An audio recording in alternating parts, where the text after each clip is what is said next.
দৰঙৰ দলগাঁৱত জুবিন গাৰ্গ প্ৰিয় শিল্পীগৰাকীক এবাৰ ওচৰৰ পৰা চাবলৈ হাজাৰ হাজাৰ অনুৰাগীৰ অভাৱনীয় ভিৰ 15 নম্বৰ ৰাষ্ট্ৰীয় ঘাইপথৰ কাষত জুবিনক চাবলৈ ভিৰ কৰিছে হাজাৰ হাজাৰ অনুৰাগী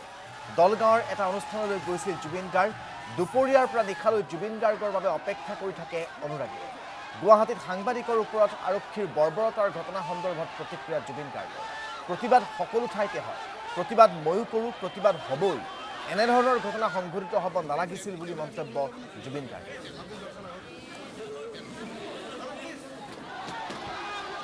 কালি মই নাছিলোঁ মই পাঠশালাত আছিলোঁ মই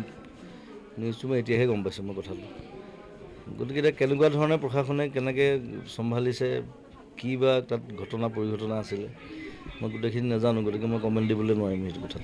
মই গুৱাহাটী গৈ পেলাই মই কমেণ্ট দিম এজন জ্যেষ্ঠ কংগ্ৰেছ কৰ্মী নিহত হৈছিলে কোনোবা কেছত আহত হৈ কিনে আচ্ছা আৰু সাংবাদিকসকলক কিন্তু বহুত বেয়াকৈ প্ৰহাৰ কৰা হৈছিলে আহত হৈছিলে সেইবিলাক নহ'লে ভাল সেইবিলাক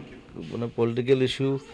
তেনেকুৱা লেভেললৈ যাব নালাগে আচলতে যিমান পাৰি শান্তিপূৰ্ণভাৱে চব প্ৰতিবাদটো কৰিব কোনোবাই প্ৰতিবাদ কৰিব কোনোবাই বিৰোধ কৰিব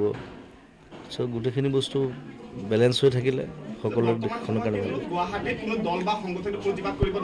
নোৱাৰিব বুলি ইতিমধ্যে কিন্তু মুখ্যমন্ত্ৰীয়ে প্ৰকাশ কৰিছে কি ক'ব আপোনাৰ দৃষ্টিত কেনেকৈ প্ৰতিবাদটো কৰাইতো কৰিবই প্ৰতিবাদ কেনেকৈ ৰাখিব সেইটো এটা অদ্ভুত কথা এটা পৃথিৱীত তেনেকুৱা কোনো দেশ নাই য'ত প্ৰতিবাদ কৰিব নোৱাৰিব কোনোবাই কিবা এটা বেয়া দেখিলে কিবা এটা বেয়া পালে প্ৰতিবাদ কৰিবই ময়ো কৰোঁ মাজে মাজে